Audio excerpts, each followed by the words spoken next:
worried that there might be nobody to disagree with the premise, and that we might not have an interesting discussion. So we're going to have to find ways of disagreeing. But there is a second part of the question, which is, and if so, how? Which does open up some interesting strategic questions. Just before I begin, we just heard that Andy MacDonald has quit the Shadow Cabinet.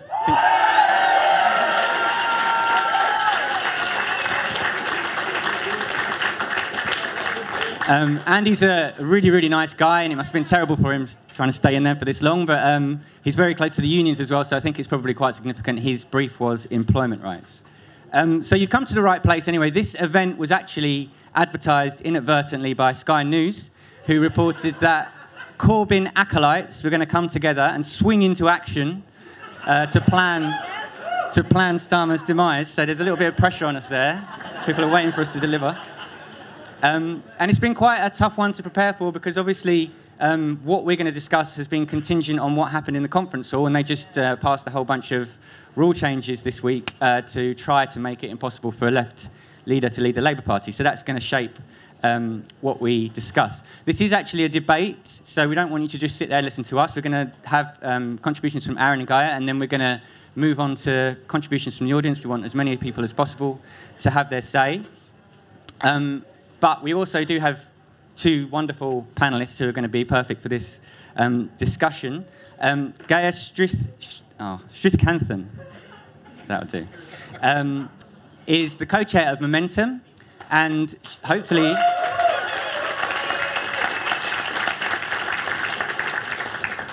we're going to hear a lot from her about what we can actually do going forward, what the strategy can be. She wrote, or she was very important to pulling together Momentum's document, Socialist Organising in a New Era, which everybody should read. It's free on Momentum's website, and that's something that we can kind of base our discussion on. And then secondly, we have Aaron Bastani, who is the co-founder of Novara Media,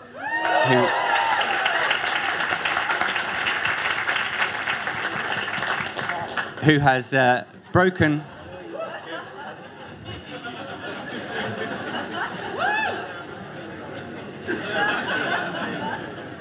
Aaron has recently broken quite a lot of stories, and he's a prolific Twitter personality. He also, not many people in here might know this, but he recently got married.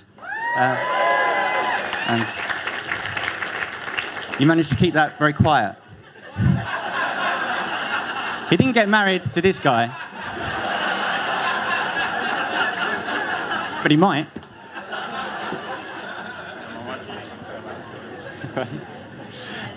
OK, so let's get on to the question. I'll just introduce what we're going to discuss. This is not what I expected from this event. I'll just talk about the question for a bit without really trying to answer it. But obviously, it sounds like a very simple question. Starmer out, the answer is yes. But in actual fact, when you kind of break it down, there's some things to discuss. If we get Starmer out, how we do it obviously shapes what happens next. If Starmer's out and then what we get next is worse, if he's replaced by wedge streeting or something like that, is that something we'd want? If even in the perfect scenario we got Starmer out and somebody from the left took over as leader, and then we went into an election within kind of 20 months' time, which at the moment looks like Labour can't win it, is that something we'd actually desire? But I think what we can say is that Starmer's leadership is certainly a project of the hard right of the Labour Party. There was some ambiguity about that to begin with, but I don't think that ambiguity can be sustained anymore. And they came to Brighton this week to try to destroy the left. And they failed on their first attempt with the Electoral College rule change. That was beaten back. They then tried again with what they hope will destroy the left by raising the nomination threshold to make it very difficult to get a left-winger on the ballot. And that means that we have to start discussing things in a different context. For example, does it mean we have to make alliances with the hard left, if you like, what they call the hard left, has to make alliances with the soft left? Is that the only way to get Starmer out?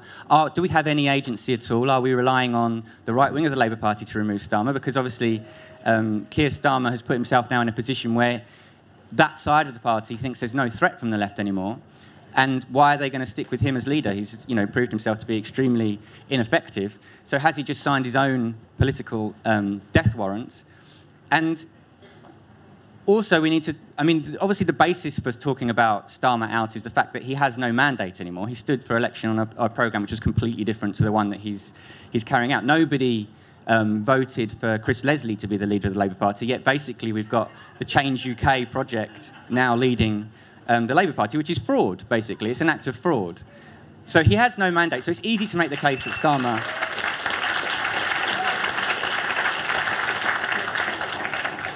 should be out.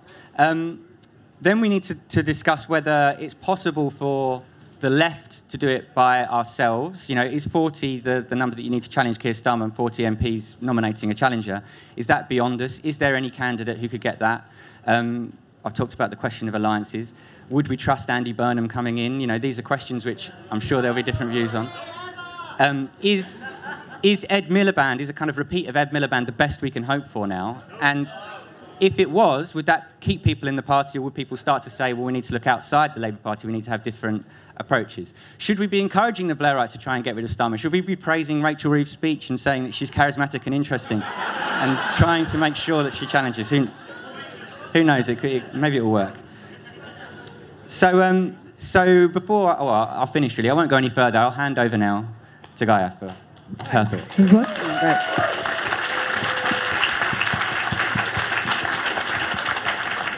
Yeah, when I was asked to prepare for this, it was like, Starmer out, there's your brief. And I don't think that's so much of a leading question as it is where we are right now as a destination. So, yeah, Starmer out, absolutely. I think, you know, Momentum has lost faith in Starmer. I think the whole left has lost faith in Starmer. Now, when Starmer first came in, he had his 10 pledges. He was playing very nice with the left. He said he would embrace the radical policies. He's obviously reneged on all of those promises. And I think though he had a democratic mandate when he came in, he's sort of lost any right to lean on that anymore. He's been ignoring and attacking members. I mean, I'm telling you everything that you know right now. I think currently any kind of alliance with the left seems wholly untenable, and it's clearly not what he's going for. So what we've seen is a deterioration in the relationship with the left, suspensions, crackdown on democracy. This has impacted us personally. You know, we've been dealing with hundreds of members' cases and providing them with legal support. We have a number of members within our own national coordinating group who have been impacted. One case is a black working class socialist who was, you know, tenants organizer, Bernie Grant leadership. What's the word? Yeah, graduate, thank you. Right. And yeah, no, he hasn't received a response in 10 months. So it's impacting everybody across the party. And I think, you know, it's not even that we've lost faith in him. It seems like the British public has lost faith in him as well. Bombing in by-elections, the trust ratings both within and outside the party seem to be plummeting. And I feel like Starmer himself has been planning his succession for the last 5 days. So it's very clear that he himself and people around him might even feel like he's on the way out. So yes, Starmer out on a number of levels. Now, I think the real question is, what do we do? And having no faith in him is distinct from what we have in front of us in terms of options of dealing with this. So let me get the negatives out of the way first. There is currently not a viable path for a leadership election in terms of number of MPs. We know that the SCG is not united on this. It is frustrating, but it's a reality. But there may be short-term opportunities. We just don't know. If there is a snap election, as I mentioned before, electorally, Starmer is busted. A snap election may open up opportunities for a leadership challenge.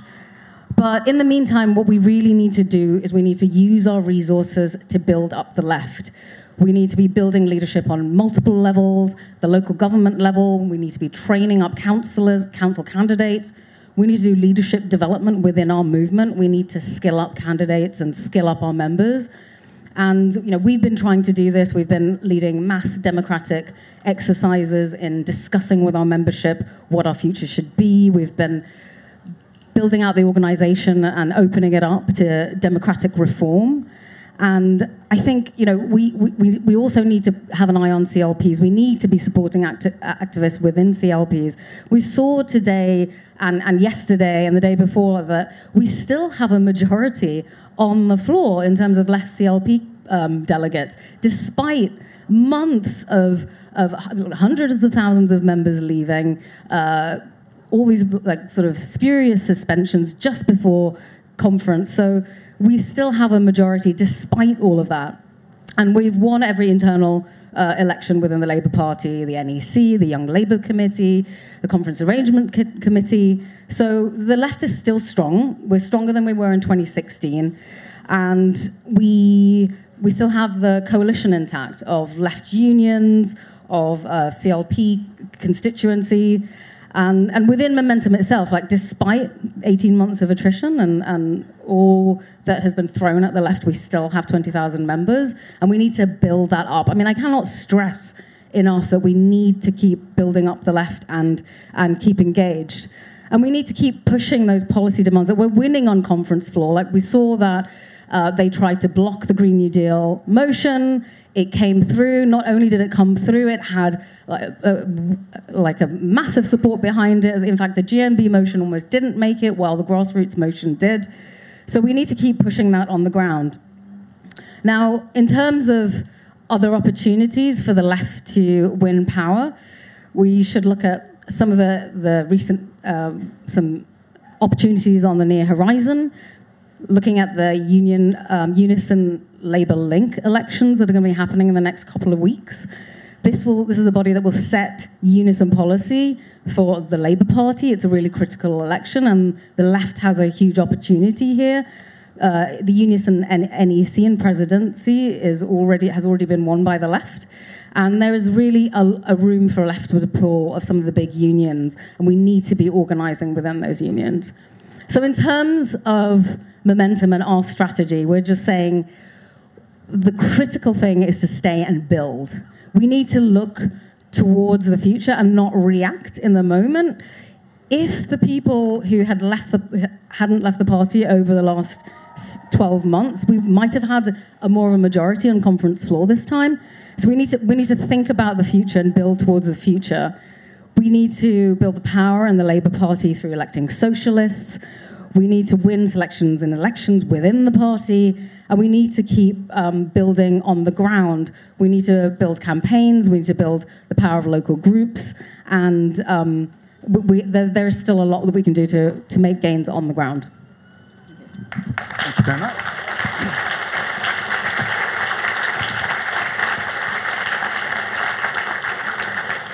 Thank you very much, and I'll pass over straight away to Aaron.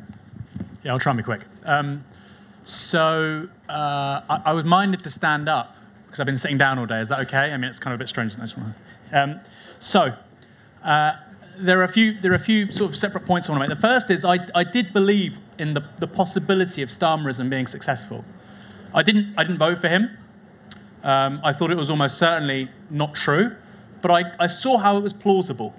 How you have this guy lean into his establishment credentials to nullify the kinds of attacks that ultimately destroyed Jeremy Corbyn and maintain 60% of the policy. And I would have been down with that, and I think probably most of you would have been.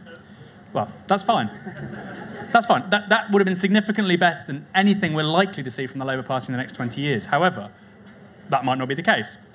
He would have been considerably to the left of Joe Biden. I could have accepted that. I wouldn't have voted for it. I wouldn't have endorsed it. I would have gone to the ballot box and voted for it. Fine.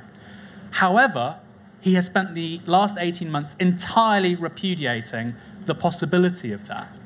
And to sort of really confirm this, I remember the day after Joe Biden won the presidential election, and Joe Biden is a neoliberal. Joe Biden is not a social democrat. He's a progressive liberal in the United States, at best. And I remember waking up and I thought, my God, I would really love Labour to do something like that in this country. You know, win in places like Georgia where demographically just shouldn't be possible. But that's not going to happen either. And why is the big question. Before I go on to what do we do about it, why is it not possible? And for me, it breaks down into three separate categories. Keir Starmer is a liar. He's deeply, deeply dishonest and malevolent. He hasn't got...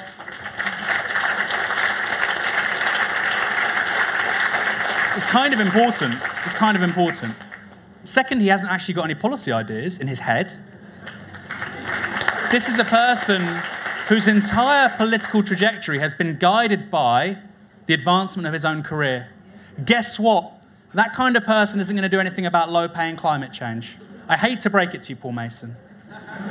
Third category. I'm already talking about one delusional person, Keir Starmer. We don't need to go on to a second one. Third category. Keir Starmer is deeply, not just undemocratic, anti-democratic. And what we need in this country is a reinvigoration of our political processes when it comes to Scotland, when it comes to Wales, when it comes to our electoral system. And people like Keir Starmer actually want to consolidate power in all places at Westminster. And what kind of a political idiot does it take, on hearing the words "take back control," to think that refers to the CBI and SW1 in London? It's a really remarkable thing that your takeaway from that conclusion, the big political punchline of the last 10 years, take back control, means, oh yes, we should consolidate yet more power in London amongst the Labour establishment. Fantastic. So let's start with the dishonesty thing. Why is he dishonest? Let's start with the 10 pledges. The very first pledge said he would increase income tax for the top rate of earners. What does Rachel Reeves tell the Sunday Times yesterday? No increase in income tax. Straight after that, we'll turn around what the Tories have done in corporation tax. They've cut corporation tax in 2010. We'll put it back up again. Guess what Labour did in February? They abstained on increases to corporation tax. This is the first pledge. The first line of the first pledge he broke. And he's pretty much broken all of them. And again, it comes down to, are you going to believe somebody who is so quick to break their word? I don't. Screw me once. You know, this is the whole, when the Bushism where he got it wrong. But I'll try and get it right. Screw me once. Shame on you. Screw me twice. Shame on me. And that's kind of where I feel Labour members are at. People are going to be taken for a ride, I think, pretty badly if they think this guy's going to suddenly do a massive volte-face and be Mr. Honesty, despite the posters, because he isn't.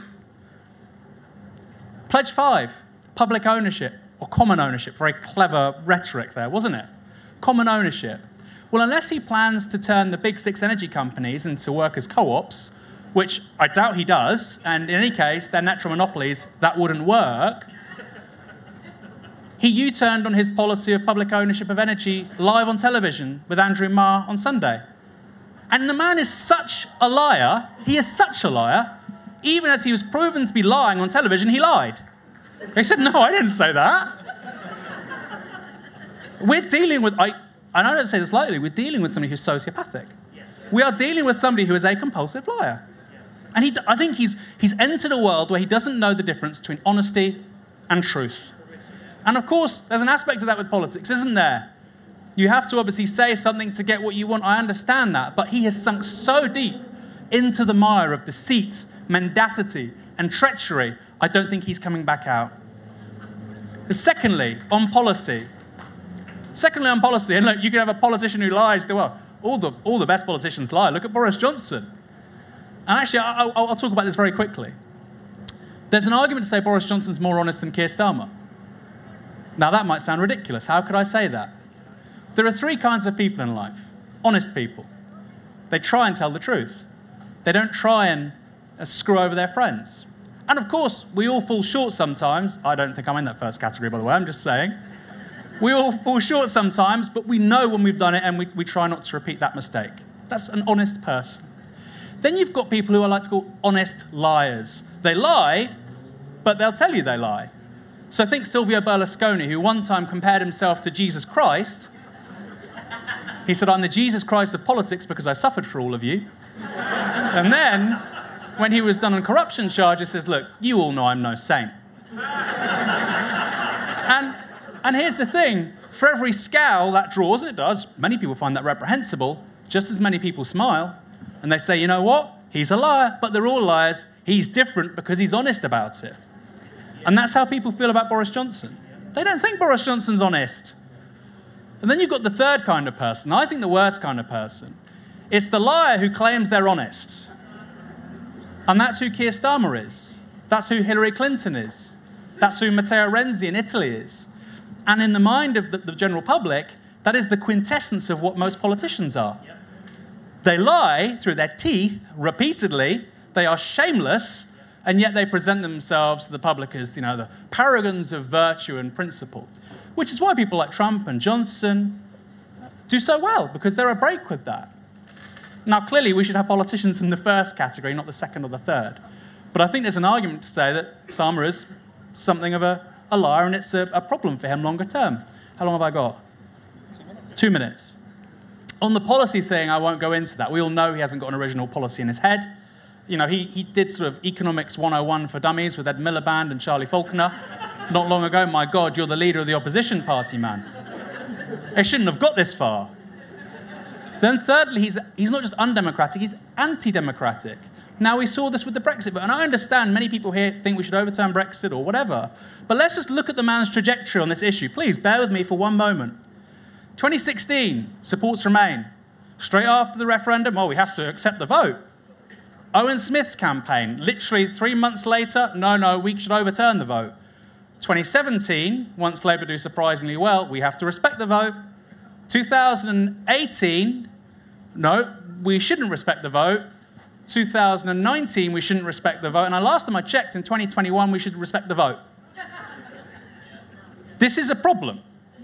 And it's not an outlier. This is not an anomaly in how Keir Starmer does politics. It is Keir Starmer. And you're going to have the exact same journey, this cardiogram of emotions, up, down, up, down, up, down, on every single major policy issue, because he doesn't believe in anything and he's deeply dishonest. Goes back to those previous 2 points. And finally, on the democratic sort of issue, look at him trying to subvert democracy in this party. We had, let's be real about what's happened in the last 48 hours, we have had a sustained effort at vote rigging in the Labour Party. We have. It's perfectly obvious. Your eyes don't lie to you. Now, do we want, as a Prime Minister in this country, somebody that tries to rig votes? Do we have any credibility on the left saying the Tories are trying to gerrymander the vote when the leader of the Labour Party and David Evans are the masters of disaster when it comes to it? I don't think so. I don't think so. I think it's a pretty bad look for the left to attach itself to these kinds of people. So what do we do about it? I'll overrun, but 30 seconds. What do we do about it? Everything that's been said is entirely correct. We need to build institutions. And I'm not going to be ambiguous here, because one thing that angers me is the ambiguity we've seen from some leaders on the left over the last few days. We need to build the movements, and, what does it mean? Stop with the cliches, stop with the platitudes. I won't name names, but senior people in the Corbyn project. I will not name names, because they're good people. But you need to build the projects, the movements, the new generations. Come on. The left's been saying that for 40 years. We had something a bit more substantial than that since 2015. Let's try and stay in the real world, okay? So what do we need to do strategically? Well, it's quite clear to me that on the left, if you have a left-wing General Secretary of Unison, that's big. That's big. And the Labour link, that's big. That's a big thing that the left can do this year, next year, the year after. What else can they do? I would say, as somebody who's not in the Labour Party, stay in the Labour Party. Stay in the Labour Party. You don't want to do activism? Fine. You don't have to. Don't go to CRP meetings. Most of them are toxic. Fine. Just stay. If you don't want to, if you want to go, great. Run for a councillor, etc., etc. If you can't do that, it's a small what do you call it? Direct debit, standing order. At the very least, if you're going to leave the Labour Party, please, for God's sake, join an affiliated trade union like Unite. Please, so you can have a vote and a say in what happens next. Then finally, about strategy, we need to clearly hegemonize, I think, the Green New Deal in this country. We need to say this is what the left is about. Decarbonisation, social justice, regional equality, right? Because the right isn't going to offer that. And I think finally, and maybe this is a disagreement actually. I don't think it is a disagreement. I'm just, I'm trying to sort of make things interesting. I don't think it's a disagreement actually. We clearly need to build institutions on the left, but we don't need to face into the Labour Party. We need to face out to the public. Because when was the first time that Keir Starmer really showed his arse? It was BLM, Black Lives Matter. Because he was totally out of touch with the sentiments of the people that vote Labour in general elections. Not left-wing members or right-wing members or under 45. Most people that vote for the Labour Party looked at that movement, said that's fantastic, what they're achieving is amazing, what they want is brilliant. And Keir Starmer briefly lost that. And I think if you look at climate, if you look at regional inequality, if you look at low pay, if you look at decaying high streets, yes, we need to build on the left, but we need to look out to the public as well and say, look, as socialists in the 21st century, this is what we want to do. This is a party that we vote for. It's a vehicle for these things. And by the way, we also think that guy's a lying, unprincipled arsehole. But if you get involved with us over the next 10, 20 years, we can really do something about it. And there's no other way to get there. And so I guess that's where we'll finish and we'll go to questions. Maybe you think there is.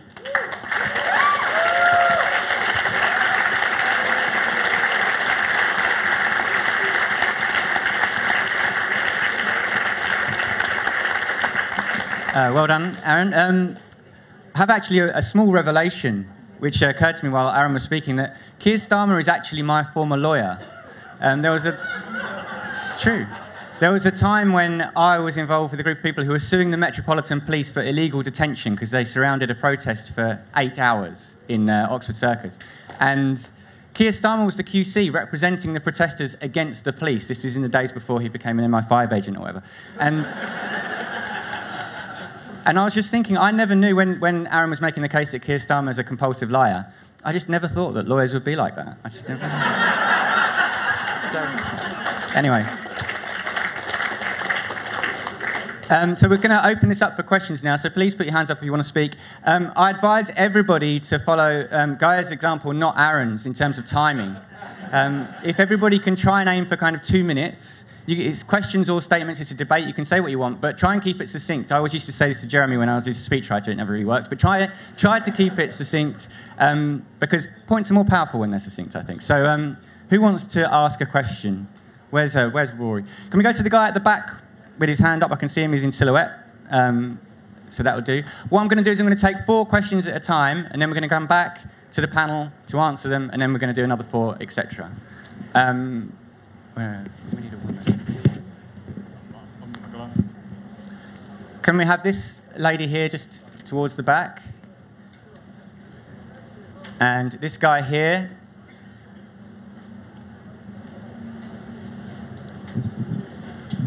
And this guy here, who's very enthusiastic.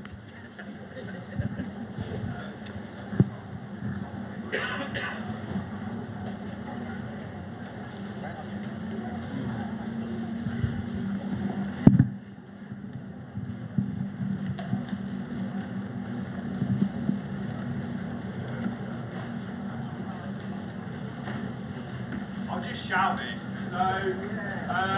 So just with the breaking news that Andy McDonald has just resigned, Shadow Cabinet, due to Keir Starmer instructing him to not back and actually speak against the £15 an hour minimum wage rise. And also with the rule change, it's kind of a 2-part question. And with the rule changes that were passed yesterday that now lower the threshold and significantly increase the number of MPs that you need to even get on the ballot. I suppose the question is, how are we going to develop the links between the left and the soft left in order to be able to create any programme of power that can retake the party and turn it into an actual vehicle of progressive change? Sorry.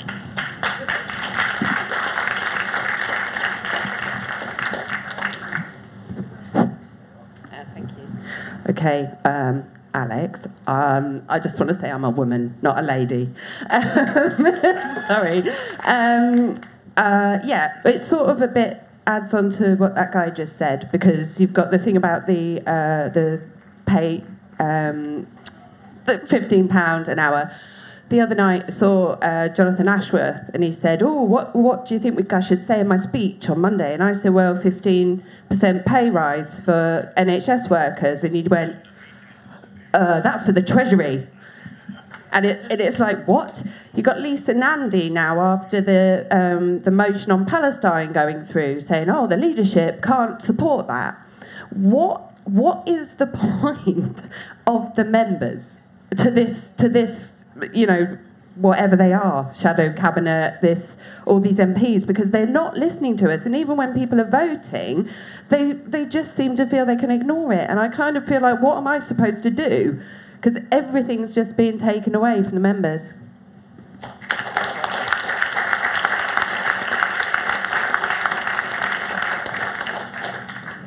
Hello. My name's Darren McLaughlin. I'm on the Momentum NCG with Gaya. Gaya referred to one of the NCG members remaining suspended, and that's me. So I've been suspended for 10 months. So I guess it's more of a statement than a question, which is an annoying thing to do. But we were elected last year on the Momentum NCG on a kind of ticket of we will reorientate the direction of Momentum so that rather than focusing entirely on internal struggles and Labour Party battles, we're going to have one foot in the party and one foot outside of the party, and we're going to orientate ourselves towards social movements and trade unionism. So that's what we've been trying to build. This weekend, we've had sessions on the Momentum Trade Union Network. We're asking all of our members to identify which trade unions they belong to and start organising collectively together. We've been working in collaboration with tenants' unions on an eviction resistance campaign. We're building an eco-socialist coalition. We're trying to build towards COP26. So what I'm here to say, basically, is if you are not a member of Momentum now, it's time to join, because this is the only way we're going to get any kind of transformation.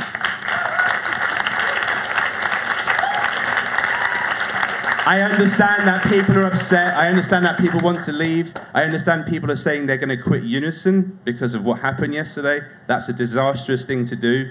You've got to stay in Unison now to support the left-wing NEC that they've got, and you've got to be there so you can vote in favour of the left-wing slate for the Labour link. So the point is, you've got to stay in these institutions. Momentum is the largest collection, the largest organisation of self-identified socialists in this country. This is the place that we can be together, that we can organise together at events like this.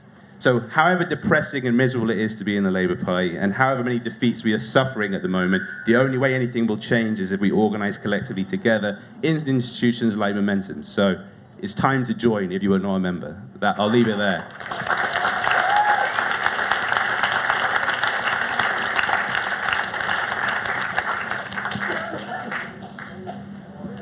Can everyone hear me? Thank you very much. So I just wanted to preface my question by saying that I didn't think there was any ambiguity about Starmer's project. As somebody who followed his career as DPP, who knew what he was like in his own constituency Labour Party, I knew that he was a very conservative, right-wing factional politician. That was what he was. You only had to look at the people that were surrounding him in his leadership team, people like Matt Pound, Ben Nunns, and others.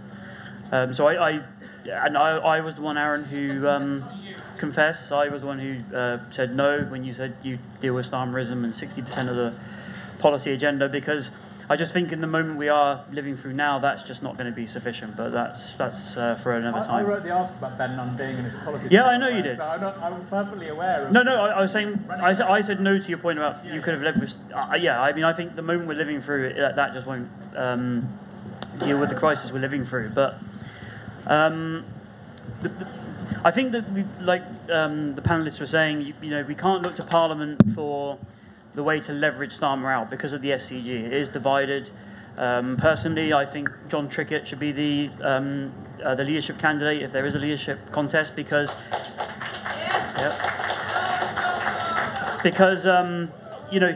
I was part of the No Holding Back group. They were doing a lot of excellent work in rebuilding the social base of the Labour Party, and I think that's where it lies. You have to rebuild the social base of the Labour movement.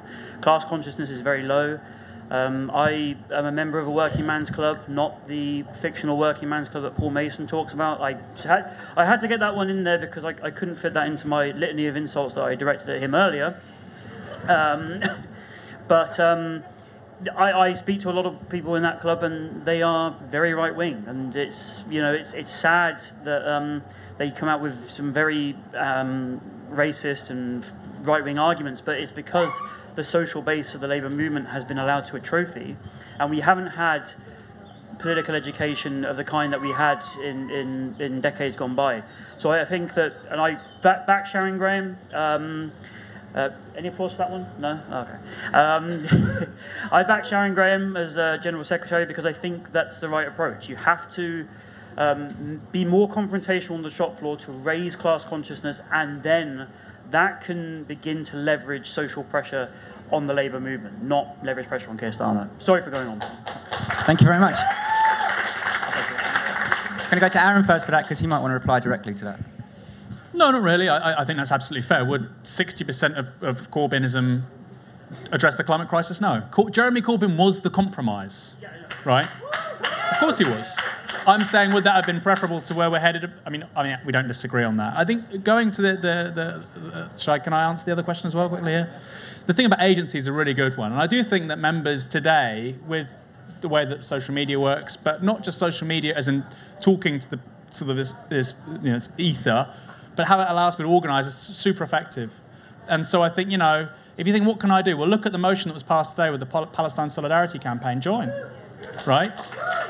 No, I know, I'm sure you are, yeah. But, there are things that, like, for instance, when I saw Luke Akehurst doing something, I'm going to tweet the link to the Palestine Solidarity Campaign so people join it, because that angers these people so much. And I think we do have a great deal of agency. And I think, for me, being a member of the Labour Party doesn't mean you have to vote for them.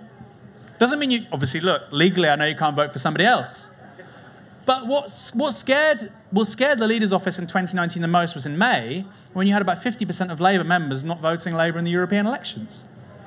And that's ultimately what works as political leverage, when you know you aren't going to actually get the people behind you. So I think we have a bit of a template there, actually, with the Brexit campaign, of you unite members and the public around a big wedge issue like the Green New Deal and economic justice and regional equality, and you say, look, you either adopt this or we ain't going to back you. And I think that's ultimately the left has to go. You say, look, we'll withdraw our support from you.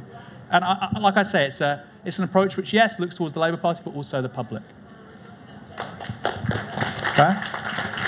Yeah, just to address some of the questions around, what's the point of being a member. So I just want to give props to the Momentum staff right now for the amount of, just blood, sweat and tears they've been put into organising for the last couple of days. And I think they've really demonstrated what, with that kind of hard graft, what you can achieve, because they've been WhatsApping delegates, they've been running around flyering outside of the conference centre every day, and we got a majority CLP vote on most of the things that the left was looking at, even if we lost those ultimately with the union votes. So yes, it is true that Starmer can completely ignore the policies that we're putting forward in terms of the manifesto, but it gives us a mandate to do it. It gives us a mandate to do it on the ground, and I think we can't forget the power of local organising and councillors. We're running a Future Councillors programme. We've put 40 people through it this year, and we're still getting left candidates into council seats. So we can win on the ground. We can have local manifestos. We can hold the councillors accountable. We can elect councillors that are our councillors. Not only will they be accountable to us, we must support them, which is why we need to organise on the ground. It is up to us. It is up to you. Honestly, we cannot keep handing power to the people that we elect. We have to work to elect them, and then we have to work to keep them in power and work to help those policies be implemented on the ground. And that's our job. Right, and we in Momentum are working really hard to create the infrastructure for members to be able to do that. So I just wanted to emphasise that we still have power. We have to keep using it. Now, in terms of the soft left, now I think we can build coalitions around issues that are unifying. I think that Aaron's totally right. I think the Green New Deal is a unifying issue with the soft left. I also think, I know it's a bit divisive, but PR is another issue that we might be able to build coalitions with the soft left. I can see some heads shaking. I know, I feel you, but yeah, there are issues like that where we can build coalitions. Now, I think the question is always who is that unifying candidate, and can we reach consensus on it? And that is a question that I can't answer. But things can change very quickly. So I think we just have to keep watching. The train is already shifting. It was very I was very surprised at the force of reaction to the Electoral College proposal, coming from even places like GMB, which I thought would have just rolled over and supported it. So we have to keep watching the terrain, seeing which side of the divide people land on, and we have to be open as well to compromise and around a candidate that can unite the soft left and the left, and even more so now with these rule changes.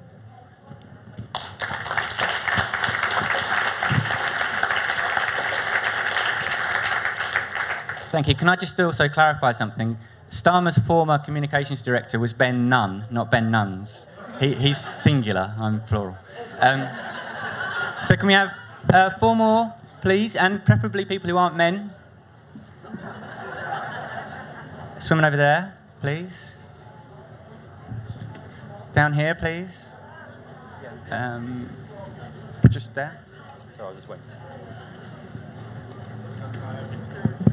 Hi. Just a sec. Okay. Just gonna, and then let's just do 2 at the back because you've both got your hands up, and then it'll be easy. Okay, go. Nobody's mentioning all the people that have been thrown out of the Labour Party, and that's a hell of a lot of people. And unfortunately, power has gone to David Evans. And I suspect there are going to be more people thrown out of the Labour Party because they're socialists, because they're Jewish socialists, but if they put their head above the parapet and are actually going to make a difference and want to call for socialism, want to discuss things like why Jeremy Corbyn is still not getting the whip, they will be out. And I think it's going to be worse. And this time next year, I wonder how many more Labour Party members of the left have been kicked out. And for those reasons, I do wonder what the hell the point is of staying in a party like this.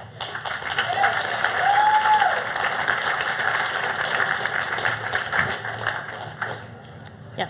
Hi, I'm Nazifa. I'm the West Midlands rep on Young Labour's committee.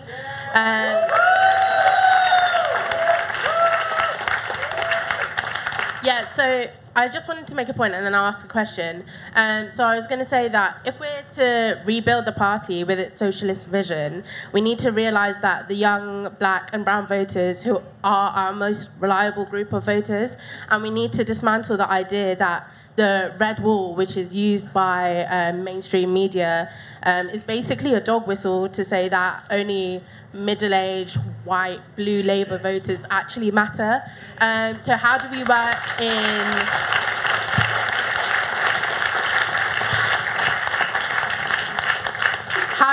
to dismantle that rhetoric and get black and brown voters, campaigners, etc., from inside and outside the party to get involved again and to work towards building our party?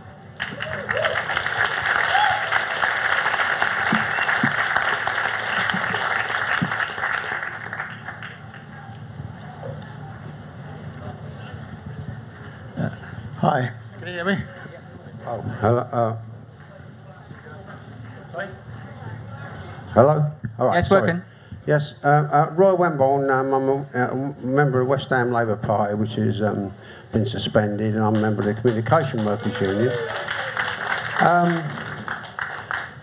We've discussed some things coming down today in relation to the difference between the right wing and the left wing, and it seems very clear that the right wing are much more organised, much more got it together than the left have at all. In fact, the left has been completely split and in disarray over the last year, in my opinion. And I think that's because we have lost our way. The left has lost its way in its terms of understanding the policy, what socialism is, the decline of social democracy and the failure of the Soviet Union has caused a massive vacuum within the left. And what does it mean to say the world transformed? Or what does it mean to say that we are transformative socialists?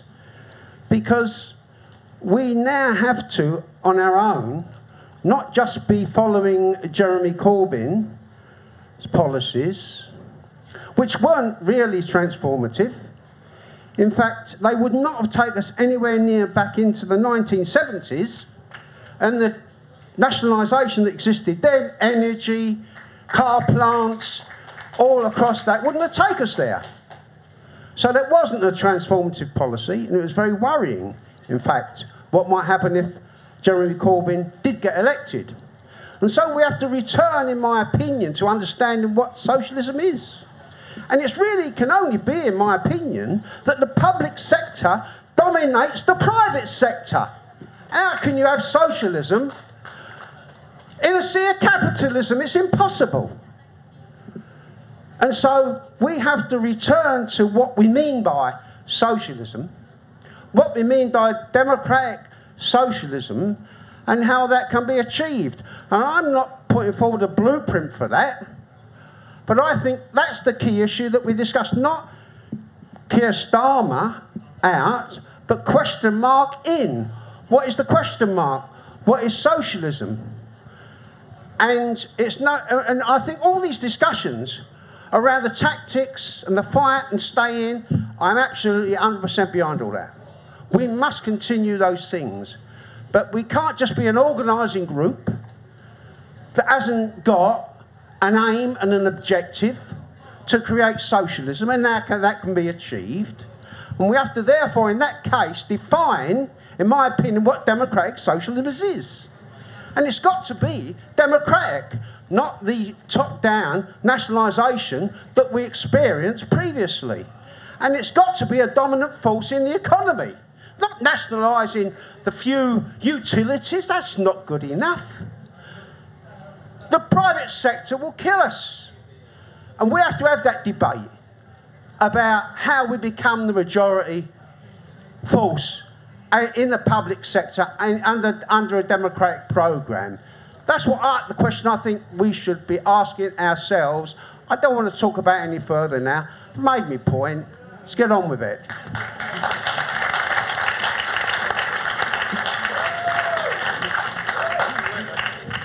Was there not another hand next to him at the back? Hello, yes. Can you hear me? Oh, okay. Okay, well, should we just go? I'm nobody much, but I'll say a couple of things before I get to my question. First of all, I'm still a member of the Labour Party, and I intend to remain a member of the Labour Party until they throw me out. And I urge everybody to do the same. Don't make it easy for them. That's the first thing. The second thing is, I don't know how many of you were at the earlier meeting where we said, you know, what can Labour do to win power, where I got to ask a question there. And I'd just like to repeat it here. And it is, basically, a heart attack gave us Harold Wilson, who won 4 elections out of 5. Another heart attack gave us Tony Blair, who won 3 elections out of 3. So are you thinking what I'm thinking? Okay, now to my question. Basically, my bar has been set so low by what has happened over the past 18 months that I would support any leader who just says, you know, this is madness. You know, we shouldn't be fighting each other. We should be coming together. We should be drawing our fire on the Tories. We should be a real opposition. And, you know, any sane politician could do the same. Why is no Labour MP prepared to stand up and say, this is madness? That is my question. Thank you. Gaya, you want to go first? Maybe I'll address my sister from the West Midlands who talked about being black and brown in the party, definitely on the front line of that. Yeah, the way that the Labour Party has treated black, brown, Muslim in particular members has just been outrageous over the last year. And I think it's up to all of us to resist that. And it's not just black and brown members, it's trans members, Gypsy Roma traveller members. I think it just really underscores the need for us to build an anti-racist agenda within the left and to really build that across the movement. Now, I think one thing that we can do is build up diverse leadership.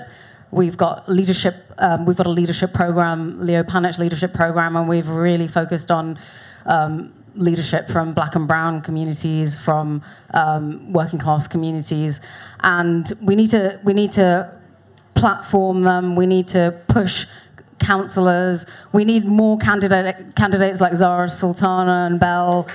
We need more leaders like that on the ground. And I think it's really critical, and I really think it's critical for also our white comrades to be in allyship with us as we resist this. Now, I just wanted to address some of the questions of the gentleman in the back who was talking about what's our vision. Well, I think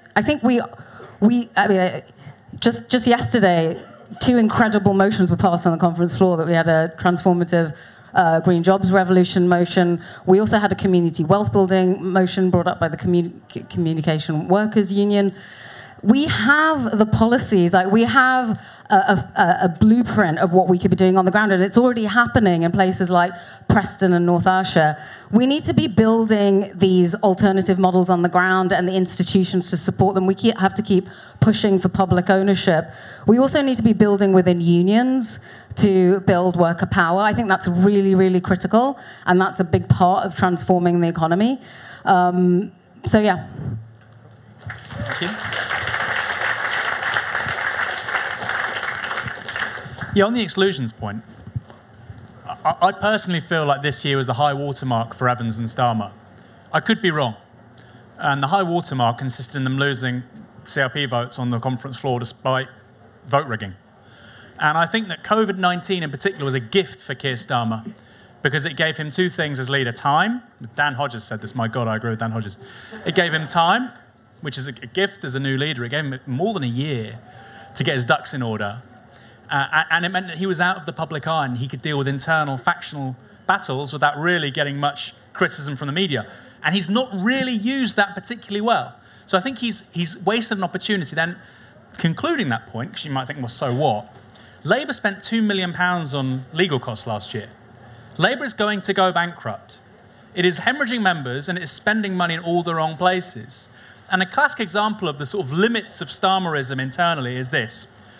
The GMB and Unite are branches in the Labour staff. Labour staff in Unite nominated Gerard Coyne. That's how right-wing they are, right? But once they found out there's 90 redundancies coming their way, oh my God, we're going to strike. The same people that want Gerard Coyne are then going to go strike and maybe, undermine conference. So my suspicion is, as members continue to leave, as by-election results deteriorate, as election results don't go very far, and as the finances tighten, I think Starmer's going to basically come up against reality. I think it's already starting to happen because the big donors aren't coming back. Then I'll go to the final questions. Labour isn't a socialist party. This is going to upset some people. Labour's not been a socialist party since 1951. The problem is it's not been a social democratic party since 1973. With the brief exception of Jeremy Corbyn. And the question is Labour going to be a social democratic party? And I think there's a certain contradiction here where you look at the crisis, stagnating living standards, high streets, demographic ageing, climate change. It has to become that. It literally won't have a future if it doesn't become that. Now, the alternative is it doesn't have a future. Yeah, maybe. Maybe we become like Iceland, where, the Nationalist Party won elections for 80 years. Plausibly. I don't think that's necessarily correct. What I would say is, just finishing on that point about, what do we want in the Labour Party, maybe a moment of sort of reflection says, well, actually, if you look at sort of some of the compromises being made with big business and capital from people like John McDonnell in the final sort of months of Corbynism, demonstrated that it wouldn't have been that radical. And actually, a lot of Corbyn's manifesto wouldn't have been implemented, particularly if you're having to rely on these MPs. So if you think you're disenchanted now, imagine if you'd gone several steps further and that had happened. Who would John McDonnell have wanted as? And I'm not attacking John McDonnell. He made strategic decisions which I think were wrong, but he got many things right. He got Jeremy Corbyn on the ballot for God's sake in 2015. Who would have been the governor of the Bank of England? Would they have been that much different to the Tory pick? Who would have been the Director General of the BBC? Would they have been that much different? I don't think they would. And I think as leftists, we need to be serious. There are huge crises coming our way in the next 20, 30 years. Business as usual isn't going to work. That can't just be rhetoric. That can't just be platitudes and cliche. It means we have to be absolutely rock solid in our determination to do something about it. We're not going to carry on with business as usual. People are going to pay more tax. We're going to introduce all manner of taxes on the wealthy, and we're going to have to transform society. So what does that look like, transform society? It's a great question. And I think Preston offers something of an answer. And the great thing with breaching capitalist realism, in the words of Mark Fisher, God rest his soul, is that the minute you even get a slight inch beneath the surface, people go, oh my God, wow, it doesn't have to be like this. And in Preston, you're going to have a publicly owned cinema built by the council. Why can't that happen in every town and city? And once that happens, I do think we breach the flood barriers of this ideology that we're all living under, because it doesn't have the solutions to the 21st century. But what that's going to need is two things. Strategy, which we've not had for 18 months, my God, because our leaders have been terrible in that regard, let's be honest. And we've not had discipline. And for me, Starmer becoming leader, getting twice as many votes as Rebecca Long-Bailey, is a disgrace. We should all be embarrassed and ashamed. All of us. We should all be ashamed.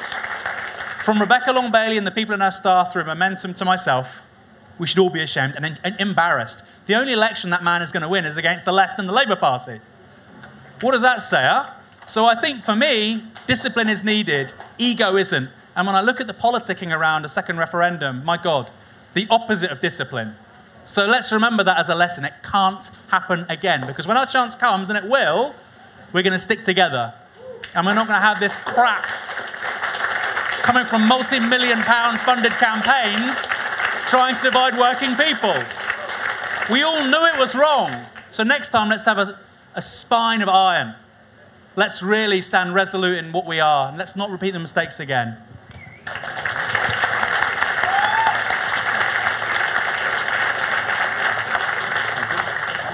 Right, welcome in to everybody who's come into the tent because it's raining. It's better to be in the tent. I think that's right, four more. Who's next? This woman here, please.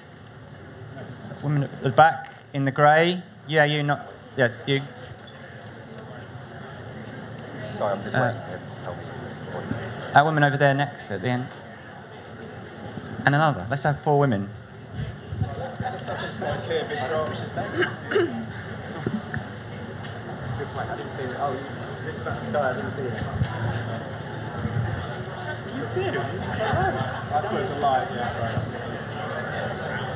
Okay. Who should speak first? Me? Hi, shall I speak first? Yeah. Right. I think we're at a watershed. And we're a watershed in from many factions. The wider one is that power is moving from west to east. Secondly, there is no so-called middle ground. Neoliberalism is dead.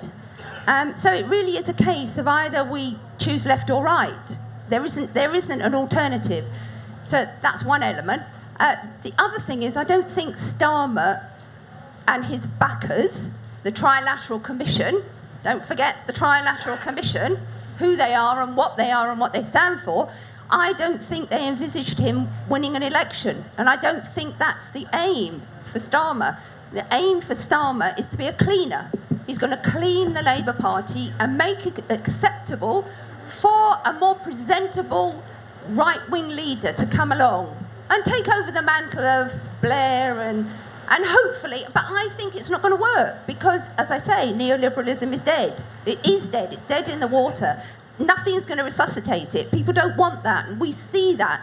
We see that with recent votes, especially in the last 10 years. So I also think that maybe we need to gather around a leader or a leadership. Otherwise, we're going to be like Extinction Rebellion. I support them. They're brilliant, but they are limited, and we can't be limited. We need to actually all come together, and we need to have some form of leadership, that we can go out to the rest of the world, out from our bubble, and say, well, look, here is a leader that can blah, blah, blah, blah. You know, we are supportive of that leader and these policies.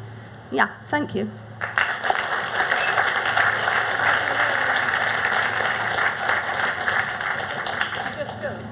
Can I go next? Where are you? I wonder, I wonder if it's ever been discussed about whether there should have been another leadership election.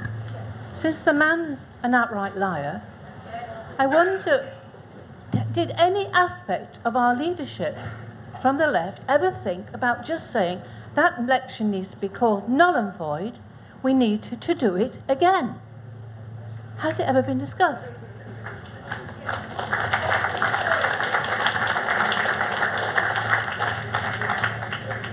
Hi. I'm over here. Hi, guys. I'm feeling quite depressed by a lot of the conversation this evening, and I'd like to change that around, because I'll tell you something. The reason that people voted in their millions for Jeremy Corbyn in 2017 is because they were filled with hope.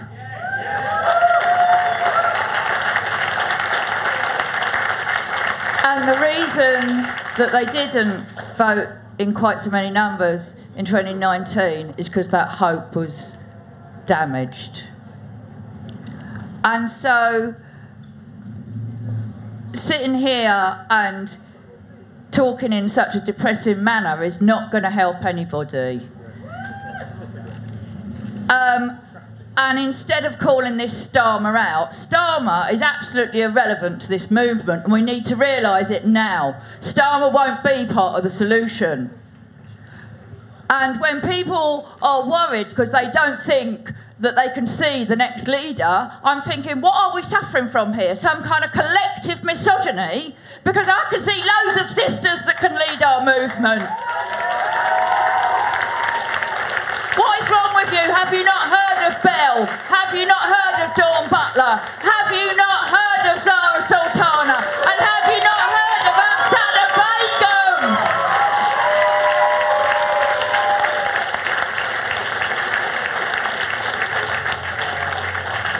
And so, what we need is a way to express this hope and to express our message. And we need to be unified in doing that, and we need to support each other in doing that. In 2017, we had hundreds of thousands of people spreading our message in conversations.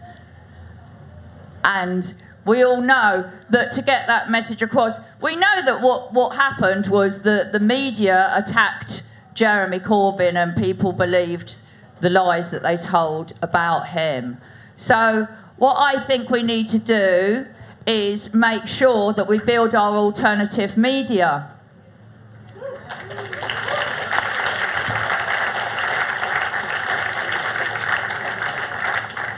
And I do a little part of that in my own way. I have a little thing called Activist Corner on Not the Andrew Marr Show. And don't laugh, Aaron.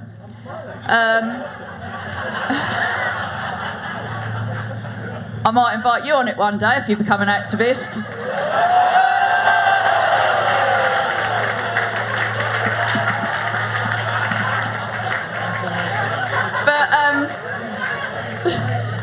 But being a socialist and not a capitalist, I would like to offer you something, Aaron, because if I was a capitalist, I might sell you my idea of Activist Corner, but being a socialist, I'd like to give it to you for free.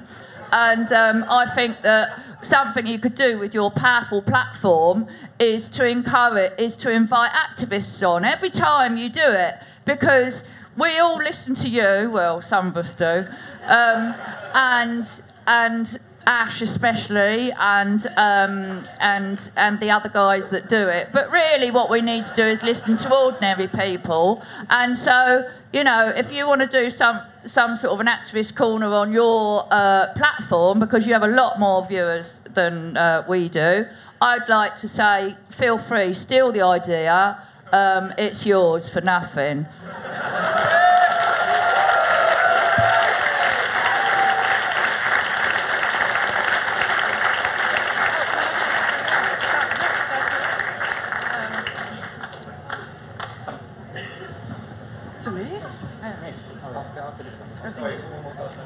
Oh, I haven't done that. I mean, as long as I get a go, if you want to go. Don't worry, I won't take too long, comrades. I'm not going to present an answer, I'm going to present a problem, which is we're all here because we think that there is something we can do. We clearly believe in it enough to be here, or we miss our friends and want to get drunk with them. Either way, we think there is some purpose to being here. But what do we say to the people who aren't here? Because a few years ago, trying to even get people to vote in their CLPs, vote in their Young Labour elections, even to send a tweet, easy, a few seconds. Now, how do you get people to get involved? How do we get those people who were with us back in? Because we all clearly believe that there's some reason to be in being the left broadly concede rather than necessarily the Labour Party alone. But how do we convince people? And I'd like to know what the speakers think and how we can do it, because it's really fucking hard. Right.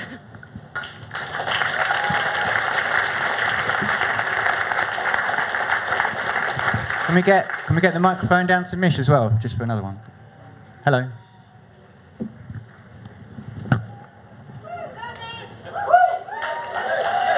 Hi. Thank you. Comrades, I'm going to agree with Aaron. It's a decision I've taken easily. I know what happens if you disagree with him. But really, I'm going to go forward and just express a little on it. So, being a member of the Labour Party, it's not a moral decision. Right now, it's a strategic and tactical decision. If you're from my age group, I campaigned for Tony Blair in 1997.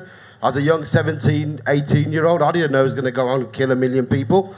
I left the party in 2001, 2002. I came back in 2014. Now, a whole generation of people my age were out in the wilderness, and we weren't part of the movement. If we don't stay, whatever age we are, and support our younger members, so some likes of a Young Labour, the World Transformed, Momentum, if we don't stay and support these people, then what will happen is when our time comes, there'll be no one to take over the machine. Because that's what happened last time. We took over the party, but we never took over the machine. We need people in this place to stay, to support these people to take over the machine.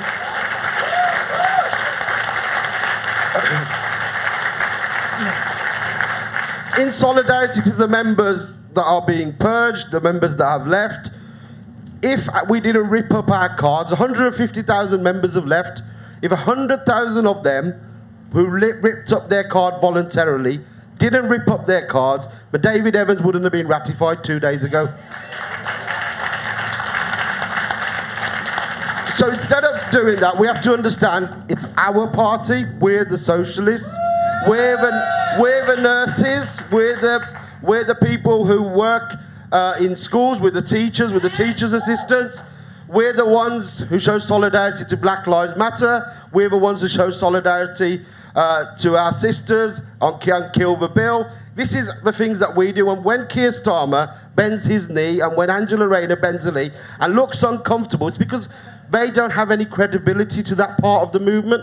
That is what we do. So our job is to stay in the Labour Party and to build for the future and to organise our activity outwards in the community. So when we're ready to take the electoral success, we're already rooted in our communities.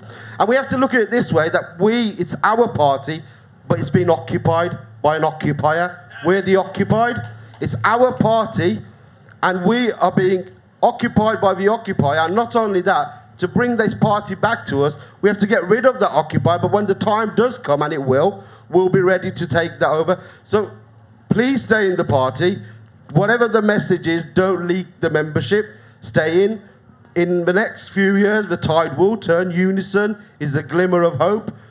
Join Unison if you can, but make sure you get their Labour Link committee supported. And when the time does come, and we do, I mean, if you look at it the other day, the last couple of days ago, we lost that important vote. But going forward, who would we have put in as a candidate anyway? We didn't have an open candidate. We could turn this around in 4 years' time, 2025. In 2 years' time, we could campaign for open selection as well.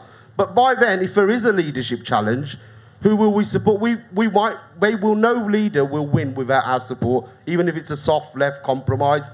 We will need a list of people that we need to make demands of. Demands such as the likes of Zara Sultana, the personnel who the General Secretary we would want to be. If you want our support, I will not vote for anybody without them fulfilling the requests of the left. And we will have the collective discipline to make sure that those are pulled through. So I think there's plenty to look forward to. And I think our job now is to make sure that we stay and build our younger members and those that are a part of our future forward. Sorry, I've taken a lot of your time. Aaron? Yeah, so I'll go through these one at a time. I think that's entirely right. Keir Starmer is like the wolf in Pulp Fiction. He's like Harvey Keitel. He's come in to clean up the mess, and he's gonna leave. I agree with that. In terms of leadership challenge, why not? Of course, I'm all for that. Then I suppose the last few points are the ones I want to address. Hope is an important affect when speaking to the public. No two ways about it. I agree with you. Of course it is. But you can't base critical questions of political strategy on hope. That's a wing and a prayer. It needs to be on sustained critical thinking. So in that respect, I'm a bit of a Maoist. On the left, we haven't got enough, struggle sessions. Why didn't we do this? Why do we do that? Doesn't mean you go, and you need to have those debates so you don't blame people. Because Gramsci put it so well. The task of modernity is to live without illusions without becoming disillusioned. And that is the key. And so, of course, we want to project hope to the public. And you're absolutely right. There's no chance of Labour winning from the left without hope. Absolutely. And it was the big difference between 2017 and 2019. But internal debates need something that's a bit more, for want of a better word, forensic.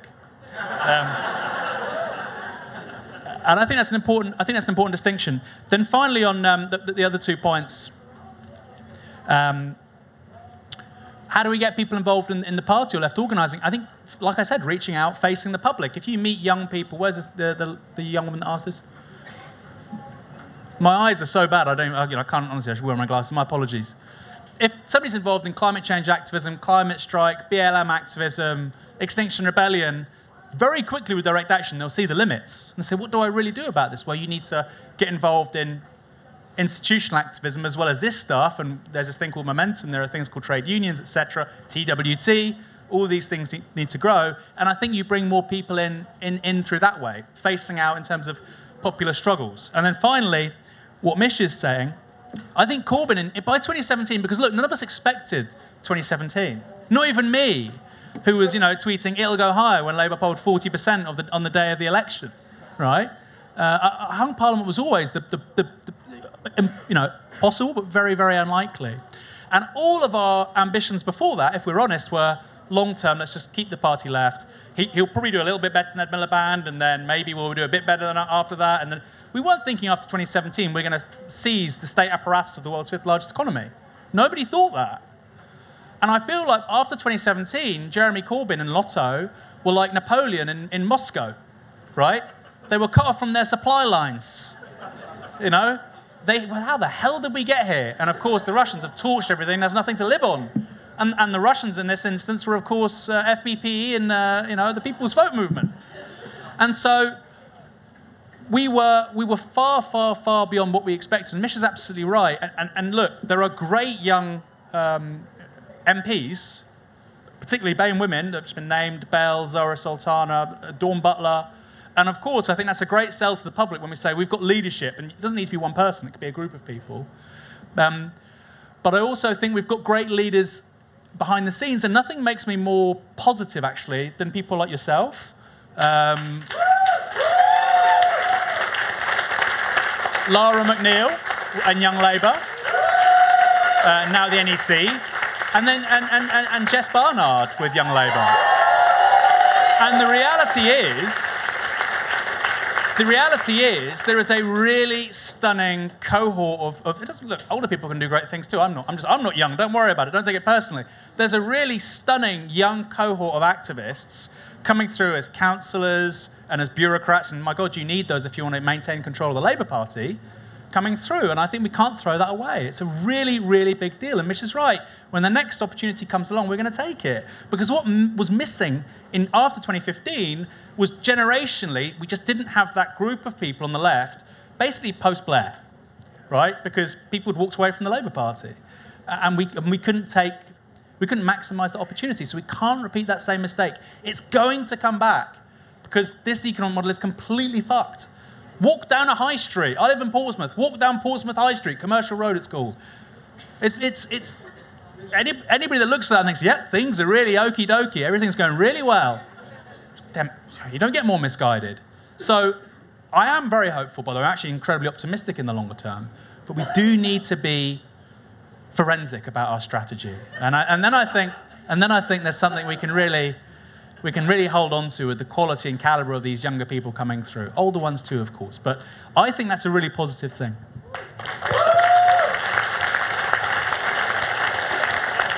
Yeah, I'd like to speak on that issue of hope as well, because if we look at, I mean, the woman in the back was talking about neoliberalism being dead. It is dying if it is not already dead. And what gives me hope is the fact that we know that the younger generation is a lot more primed to support socialism than any other generation that has gone before it.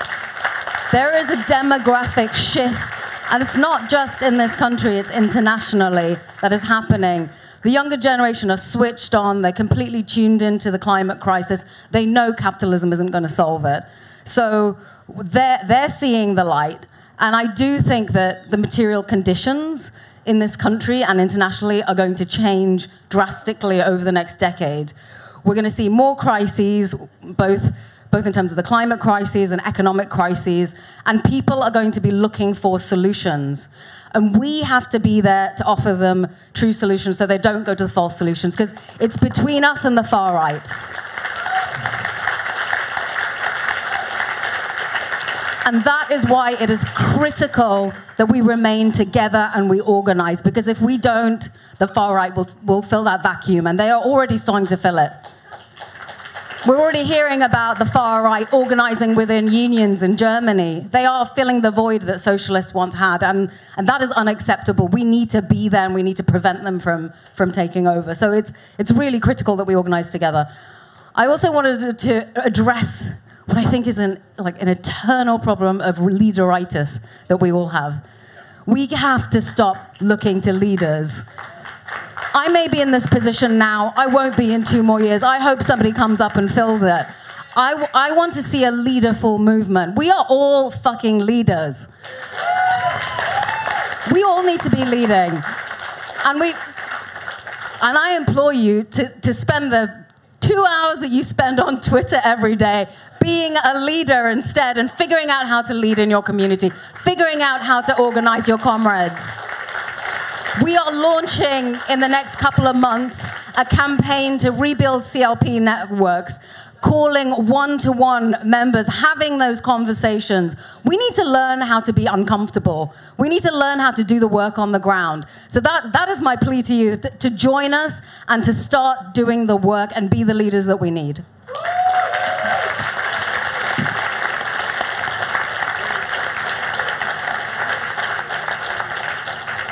Right, so we've got kind of 5 minutes left, so should we have 2 final questions and then closing remarks?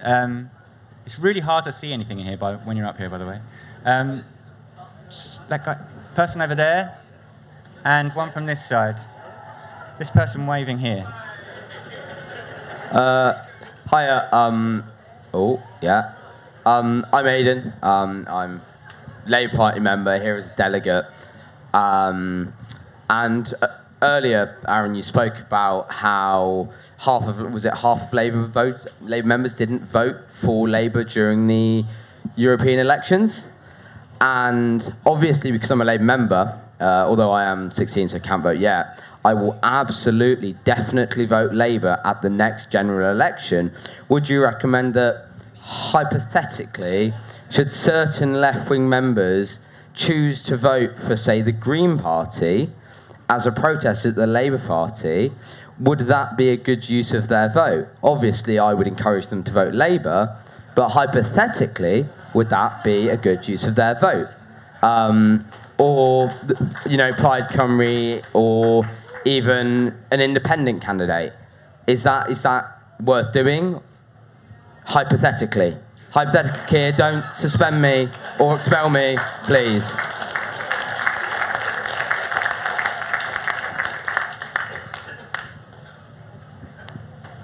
Hi. On the train on the way here, I started reading this article about people that are in abusive relationships with alcoholics, and they leave and then they come back again. And I thought it was an amazing metaphor coming to Brighton to talk things about the Labour Party. And I know that a lot of people, I speak to a lot of people that say, I'm leaving the party, I'm fed up with the party, blah, blah, blah. Can I just say, I did a thing, I don't know whether you've considered it. Aaron talked about 2 million a year going on legal battles and the party going broke. You know, if we want to get Starmer out, we can try and starve him out. You can just go onto the Labour Party website and put yourself down as unwaged or as retired and pay just £26 a year. They don't check. It's really easy to do. And fuck them. You know, you can give it. You can give the extra money to the World Transformed or join a union or give it to Momentum. And I think that's one thing we should do. There's two other things on money I just want to say. I don't want to take too long, but a lot of CLP, I come from a West London CLP. We had what happened in all London CLPs, a big growth in membership, obviously because of Corbyn. And there was a change to the rules a few years ago. Each CLP gets slightly more money for each member. So we get something, I can't remember, it's like a £5 a member or something. We get thousands of pounds every year, and now we have a fairly safe seat. And when there's an election, we get loads of people sending us donations. We're making a shitload of money whenever there's a general election. We've got like 25 grand in the bank. I hear of CLPs in other parts of the country, they've got no money, they can't afford leaflets. I don't want to send any money to regional offices. We saw in Labour leaks what they do with that money. Is there a way where we can link up? You know, a lot of people talking about Zara Sultana, who I think's brilliant, and I'm a massive fan. But she's one of the 23 Labour MPs that has a majority less than the Brexit Party vote in the 2019 election in the North or the Midlands. There are 23, and John's another one, and people are talking about him as a leadership candidate. These people desperately need our help to stay as MPs. Paul Mason, who was being delusional earlier, talking about 100 people from this tent could be candidates at the next election. There's no chance of the apparatchik of the party letting a single person that's in this tent be a candidate for the Labour Party at the next election. We need to defend Zara Sultana, John Trickett, and people like that who are under threat. And if CLPs in London, you know, you can get, it's actually not that difficult to get elected as your treasurer in the CLP. If people get elected as the treasurer and say, well, we want to pair up with, is it Coventry South, and we want to send them £1 grand from our money, you know, I don't, if it's good enough for the right to fund their personal candidates, I don't see why the left can't do that. Thank you.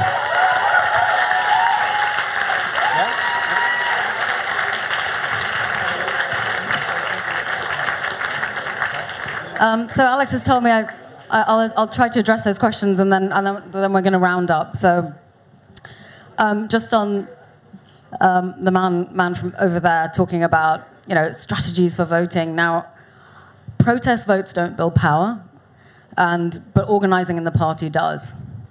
And also to address a comment that the man in the back just said about the party being like an abusive relationship.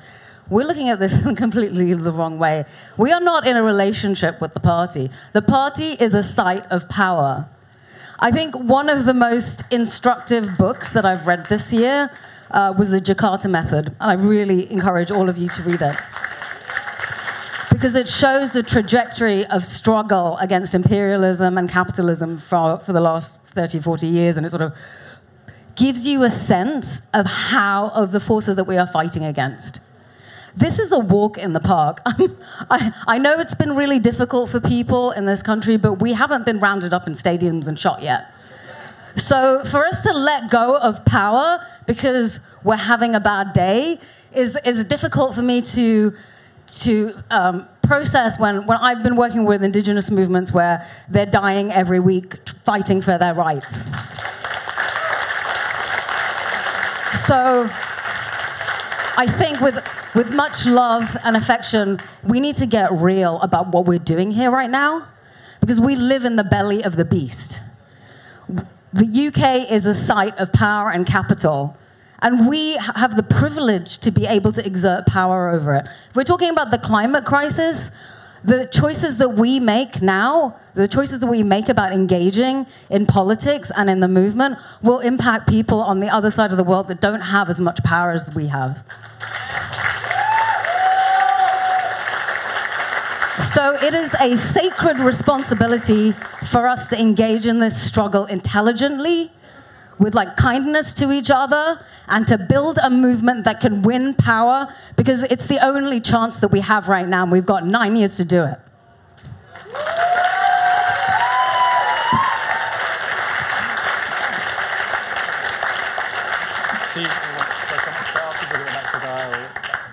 Okay, what shall I say, concluding remarks? Or? Okay. If I lived in Bristol West, I would absolutely vote for the Green Party. Just saying. I have the luxury of saying that because I'm not a Labour Party member. I think there's very few seats like that, right? Which is the bet of people like Evans and Starmer. Where else are you going to go? Where you do have an alternative, of course you should. If you think that your candidate's not very good and there's a better candidate, yeah, of course. And I would say equally, this guy should write a book, a sort of how-to book, sort of tips and tricks.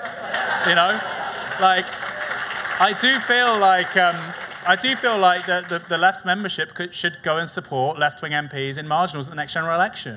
And if you're in South London, Neil Coyle says, "Oh, please come and campaign for me." No, you don't want me. That's fine. And look, your bet is I'm a liability. Great, knock yourself out. I'm going to go to see John Trickett or Ian Lavery or Zora Sultana. On the point about the stakes. The great thing about the Labour Party is that it's embedded within the institutions of the British state. And the bad thing about the Labour Party is it's embedded within the institutions of the British state. And so this is a kind of natural thing that we're going through.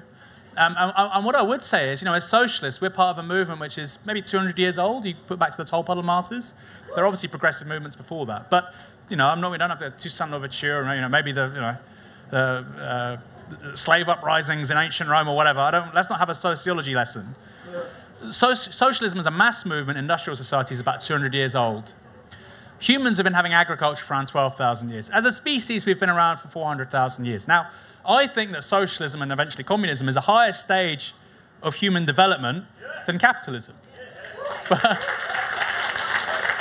we do have to understand, and it's a great thing that Gaya said about Indonesia and the Jakarta method, there's a slipstream of history within which we're all finding ourselves. And where are we taking that broader international movement beyond capitalism? And of course, we want to make social democratic gains here or there. But I think once you look at things within the broader round, within the bigger picture, what are people going to be saying about us in the 23rd, the 24th century? Sorry to be all scientific, there's a science fiction-y. This is my book's coming out here. We want them to say kind things about how we transition to a different kind of society, much as we look at abolitionists or people that want to vote. And so, yes, of course, get angry and upset about the Labour Party, but Gaia's right, we're not being persecuted, right? I get up some days and I'm really angry, but, I'm not being put in a prison because of my political beliefs, at least not yet. David Evans doesn't run the British state just yet.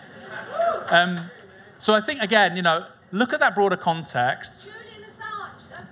Well, of course, Julian Assange. That's why these people don't care about freedom of journalistic. And don't say that this is a benign society. It's a really evil society. What's that? This society, the Anglo-American Empire, it's a very evil society. Of course, it's evil. It's the most evil. It's the most evil society in the history of humanity.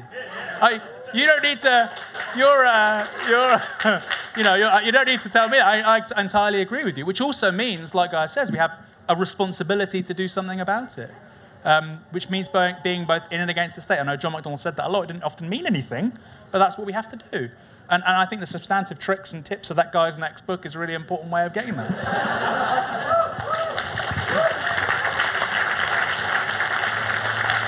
Right, we're out of time, but can we just have like a huge round of applause for Gaya and Aaron, because